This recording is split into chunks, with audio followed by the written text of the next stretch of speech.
Si naciste en enero, partes con una característica que te vuelve de los más especiales. Las temperaturas están en su mínimo y la luz solar escasea tanto que pensarías que empezaste con desventajas. Durante el último trimestre del embarazo, con muy poca luz solar, tu cuerpo dependió más de la melatonina y de la grasa parda, un tejido que genera calor y ayuda a mantenerte caliente, al mismo tiempo que quema energía de forma más eficiente. Esa es la primera de las dos ventajas de nacer en enero: mejor tolerancia al frío, un metabolismo basal ligeramente más eficiente y una constitución naturalmente más delgada. Pero la biología del invierno tiene su costo. Los niveles bajos de vitamina D en la madre durante el último trimestre, simplemente por la falta de luz solar, se asocian con un riesgo ligeramente mayor de parto prematuro y bajo peso al nacer. Los bebés nacidos en invierno también tienden a tener rasgos metabólicos que hacen más fácil soportar ayunos o pasar más tiempo entre comidas sin problemas, y esto en la época de las cavernas te convertía en uno de los más aventajados. Y ya en la adultez, las personas nacidas en invierno y especialmente en enero tienen un riesgo ligeramente mayor de sufrir presión arterial alta, esquizofrenia y esclerosis múltiple. No es nada dramático, solo efectos estacionales de los que la mayoría nunca oye hablar. Y si resulta que naciste en el hemisferio sur del planeta, puede haber ligeras variaciones con los meses, pero los principios de la estacionalidad y condiciones del entorno se mantienen para determinar cómo afectan a cada uno. Si naciste en febrero, llegaste justo en medio de la temporada alta de virus, una bendición disfrazada de desventaja. Esa exposición temprana significa que es más probable que hayas tenido resfriados y problemas respiratorios durante tu primer año de vida, pero el lado positivo es que ese golpe temprano empujó a tu sistema inmunológico a madurar más rápido y volverse más fuerte que el promedio. También tiendes a tener fiebres más eficientes, alcanzan temperaturas efectivas y eliminan infecciones más rápidamente. Tu mes de nacimiento también influye en posibles alergias. Los bebés nacidos en invierno, incluyendo febrero, tienen más probabilidades de desarrollar reacciones tempranas a alimentos como la leche de vaca o los huevos. Mientras tanto, los nacidos en meses cálidos tienden a desarrollar sensibilidades al polen, y aunque pueda parecer pseudociencia, se tratan de patrones que dependen sobre todo de a qué estuvo expuesto tu sistema inmune en sus primeros días. Las cosas se complican un poco más para los de febrero. Como otros nacidos en meses fríos, los bebés de febrero tienen un riesgo ligeramente más alto de padecer asma infantil, junto con un aumento en la posibilidad de desarrollar diabetes tipo 1. Los investigadores creen que esto también se relaciona con las mismas exposiciones tempranas a virus que ayudaron a fortalecer tu sistema inmunológico. Y curiosamente, febrero es el mes con menos nacimientos del año, a pesar de que las tasas de concepción aumentan alrededor del 14 de febrero. Y si naciste el día 29, tienes uno de los cumpleaños más raros del planeta. Algunos estudios pequeños indican que quienes nacen en años bisiestos tienen una esperanza de vida ligeramente mayor. Los bebés de marzo obtienen más ventajas que los dos anteriores. Por un lado, reciben algo que los meses de invierno no ofrecen: el regreso de la luz solar justo en el último tramo del desarrollo prenatal. Ese aumento de la luz significa que los niveles de vitamina D de tu madre estaban subiendo durante el tercer trimestre, lo cual se refleja en diferencias físicas reales. Los bebés de marzo, en general, nacen un poco más pesados, con una mejor mineralización ósea y un desarrollo pulmonar ligeramente superior, todo vinculado a ese impulso tardío de vitamina D. Además, hay una ventaja que a menudo pasa desapercibida: los bebés que nacen a principios de primavera suelen quedarse un poco más de tiempo en el útero en comparación con aquellos gestados en los meses más oscuros. Solo unos días más de crecimiento, lo cual encaja con el peso superior al nacer que se observa en marzo. Y los beneficios no terminan en la infancia. Las personas nacidas en marzo presentan menos riesgo de enfermedades autoinmunes, presión arterial más baja y menores tasas de obesidad en la adultez, posiblemente porque la vitamina D también influye en cómo el cuerpo procesa la grasa y la energía. Estudios también han encontrado que los adultos nacidos en marzo tienden a obtener puntuaciones más altas en pruebas de coeficiente intelectual y tienen menor riesgo de padecer trastorno por déficit de atención. Se cree que esto podría deberse a hormonas maternas más estables durante el final del invierno y principios de la primavera. Si hay algún pequeño inconveniente, es el mismo que se observa en todos los nacimientos de invierno, un riesgo ligeramente más alto de asma infantil, pero en general, nacer en marzo te coloca justo en el punto de inflexión del año. El invierno se desvanece, regresa la luz y tu biología refleja los primeros beneficios de la primavera. Abril cae en una especie de ventana perfecta para el desarrollo. Tu madre terminó el embarazo en un clima templado, con temperaturas estables y una cantidad decente de luz solar, ni congelada ni sofocada por el calor, lo cual mantiene bajo el estrés fisiológico durante el último trimestre del embarazo. Cuando el entorno es más calmado, tu fisiología también tiende a serlo. En múltiples poblaciones, los bebés nacidos en abril tienden a tener algunos de los pesos al nacer más óptimos y sus pulmones también se desarrollan bien. Cuando los niveles de vitamina D son decentes y hay menos infecciones en el tramo final del embarazo, los datos muestran menores tasas de asma infantil en algunos grupos. Y hay otra ventaja asociada con esta época del año. Los bebés concebidos a mediados del verano y nacidos a principios de primavera tienen más probabilidades de crecer más altos como adultos y de entrar en la pubertad un poco más tarde. Los adultos nacidos en abril también muestran una mayor resistencia al estrés y son un poco más propensos a completar niveles más altos de educación. Son patrones que los investigadores vinculan con un desarrollo más óptimo en el útero. La única desventaja real es que haber nacido justo antes del pico de la temporada de polen significa que cuando seas un niño pequeño es más probable que sufras alergias estacionales, no por condiciones del embarazo, sino porque tu primera gran exposición al entorno ocurre justo cuando los alérgenos están en su punto máximo. Si naciste en mayo, felicidades, aterrizaste en un escenario ideal para el desarrollo. Cuando tu madre llegó al último trimestre, la luz solar ya era constante, sus niveles de vitamina D estaban en aumento y había muchas menos infecciones circulando. Con menos enfermedades y una fisiología más estable, tu última etapa de desarrollo se dio en mejores condiciones que la de muchos bebés nacidos en invierno. Gracias a eso, los bebés de mayo suelen tener buenos pesos al nacer, una función pulmonar fuerte desde el principio y un desarrollo general más saludable en los primeros meses de vida. Y las ventajas no se detienen ahí. Estudios a gran escala han encontrado que los nacimientos en mayo están asociados con el menor riesgo de enfermedades a lo largo de toda la vida, menos visitas al hospital por enfermedades crónicas y un riesgo entre un 10 y 15% menor de sufrir enfermedades cardíacas. Probablemente esto se deba a un desarrollo cardiovascular más eficiente durante ese bien cronometrado último trimestre. La única pequeña desventaja ocurrió durante el embarazo, no al nacer. Gran parte del embarazo de tu madre coincidió con el invierno, lo que significa que tuvo que atravesar la temporada de resfriados y gripe sin poder tomar casi ningún medicamento, más allá del paracetamol. Se arriesgó a enfermarse para que tú no lo hicieras y honestamente le debes una por eso. Nacer en junio te da una ventaja que te hace funcionar mejor que el resto. Verás, hay algo en la intensidad de la luz solar en este mes que altera profundamente la forma en que tu cuerpo se programa desde el primer día. Los bebés de junio nacen con un reloj biológico que se sincroniza con un ritmo de luz mucho más estable, lo que se traduce en patrones de sueño más predecibles y en un estado de ánimo naturalmente más equilibrado. Y lo más sorprendente es que al crecer tienen menos probabilidades de desarrollar depresión o trastornos afectivos estacionales, algo que no se puede decir de quienes nacen en pleno invierno. Pero eso no es todo. También tienden a tener más peso al nacer, huesos más fuertes e incluso una pubertad más tardía, algo que, según algunos investigadores, está vinculado a una infancia con menos infecciones estacionales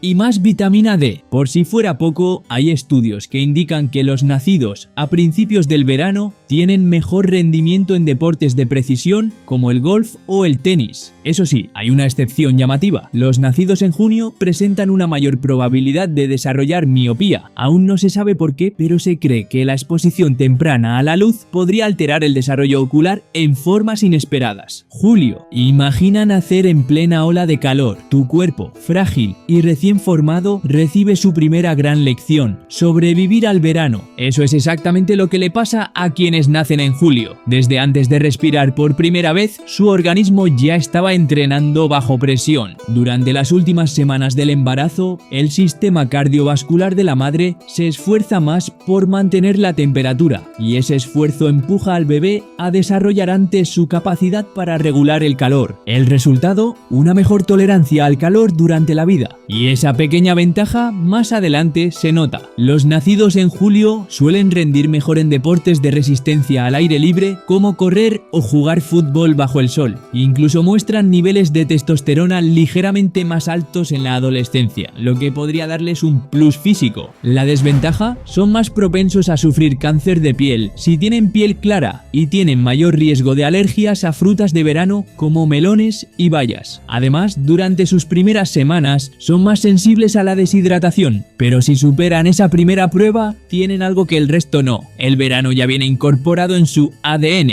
agosto. Al igual que en otros meses de verano, los bebés nacidos en agosto tienden a pesar un poco más, tener huesos más fuertes, llegar más tarde a la pubertad y convertirse en adultos ligeramente más altos. El verano también parece dejar una marca en la personalidad, pero la cosa no queda ahí. Ese exceso de luz solar también parece influir en el cerebro. Estudios han encontrado que las personas nacidas en agosto presentan tasas más bajas de depresión y trastorno bipolar, y tienden a ser más optimistas, más extrovertidas, incluso más activas en las primeras horas del día. Algunos investigadores creen que todo se decide durante el último trimestre en el útero, justo cuando el sol está más presente. De hecho, muchos de los nacidos en agosto tienden a identificarse como personas matutinas, y eso también influye en cómo viven, cómo rinden y cómo se relacionan. Y hay algo más. En países como Estados Unidos, agosto es el mes con más nacimientos del año, lo que significa que, socialmente, quienes nacen este mes suelen crecer rodeados de más personas de su misma edad, con más oportunidades de compartir, jugar y conectar. Incluso las fiestas de cumpleaños suelen tener más invitados. Nacer en septiembre te da una ventaja inicial que mucha gente no sabe que tiene. Distintos estudios han encontrado un patrón inesperado. Las personas nacidas en septiembre tienen más probabilidades de superar los 100 años. La razón, un entorno gestacional más saludable durante etapas críticas del desarrollo. Y hay más. Incluso en lo académico y profesional, algunos estudios, aunque más marcados en ciertos países, han observado que quienes nacen en septiembre tienden a obtener mejores resultados en pruebas tempranas y a tener ingresos ligeramente más altos en la adultez, no por talento innato, sino por una serie de factores acumulativos que empiezan con la biología. ¿Tiene algún coste todo esto? Muy poco. Lo más destacable es que, al nacer cerca del inicio del otoño, hay mayor exposición a alérgenos ambientales. Pero más allá de eso, septiembre ofrece uno de los perfiles más sólidos del calendario: salud, desarrollo y longevidad. Los bebés de octubre están hechos de otra madera, son en promedio más fuertes y saludables que la mayoría. Estudios constantes muestran que tienen una densidad ósea más alta, un menor riesgo general de cáncer y una probabilidad aproximadamente un 10% menor de sufrir enfermedades cardiovasculares en la adultez. Es uno de esos patrones vinculados al mes de nacimiento que los científicos siguen encontrando una y otra vez en diferentes poblaciones. También hay una ventaja psicológica que se menciona poco. Las personas nacidas en octubre muestran algunas de las tasas más bajas de esquizofrenia, trastorno bipolar y suicidio, con cifras hasta un 17% por debajo del promedio anual. Esa combinación coloca a octubre cerca de la cima en cuanto a investigaciones sobre longevidad, junto con septiembre. En cuanto al rendimiento físico, los nacimientos en octubre destacan en áreas inesperadas. Los niños nacidos este mes tienden a sobresalir en pruebas de fuerza y coordinación, agarre de manos, saltos verticales, velocidad en arrancadas, y están desproporcionadamente representados en deportes como el hockey y el fútbol americano. Casi una cuarta parte de los jugadores de la NHL nacieron entre octubre y diciembre, reflejando ese mismo patrón de ventaja en el desarrollo físico temprano. Y los inconvenientes son casi todos durante los primeros años. Los bebés de octubre tienen un riesgo más alto de asma infantil y de sufrir infecciones respiratorias frecuentes en la infancia, ya que nacen justo cuando empieza la temporada alta de virus. La mayoría de estos problemas desaparece con el tiempo, pero puede hacer que los primeros meses de vida sean un poco más difíciles. Los bebés de noviembre tienden a ubicarse en el extremo más resiliente del espectro de la salud. También suelen ser bebés más tranquilos, menos rabietas,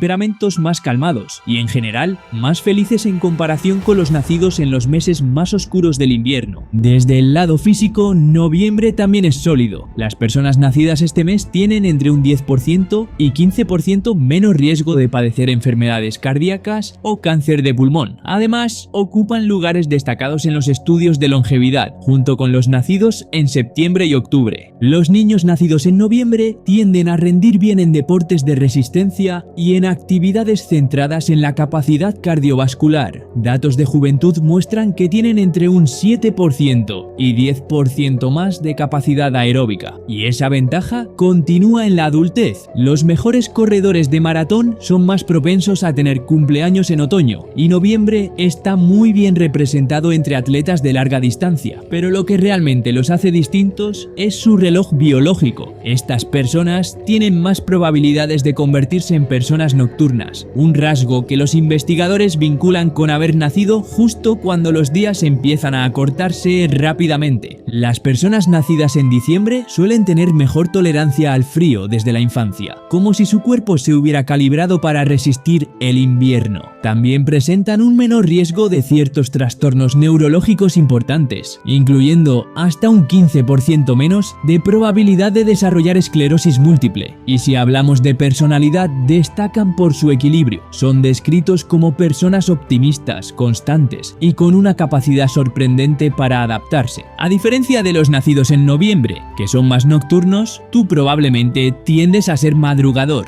y eso, aunque parezca un detalle menor, hace más fácil encajar con la rutina escolar o laboral desde etapas tempranas. Pero hay algo más curioso. Diciembre tiene una particularidad cultural. Es el único mes en el que tu cumpleaños puede pasar totalmente desapercibido. Entre cenas navideñas, celebraciones de fin de año y agendas saturadas, muchos nacidos en diciembre se acostumbran desde pequeños a que sus fiestas se mezclen con las del resto. Menos regalos separados, menos protagonismo, pero quizás también más resiliencia emocional desde temprano. Y ese contraste es lo que define a diciembre. Un mes de cierres, sí, pero para ti es el punto de partida. No olvidéis apoyar este tipo de contenido suscribiéndoos y viendo este otro vídeo muy curioso que os encantará.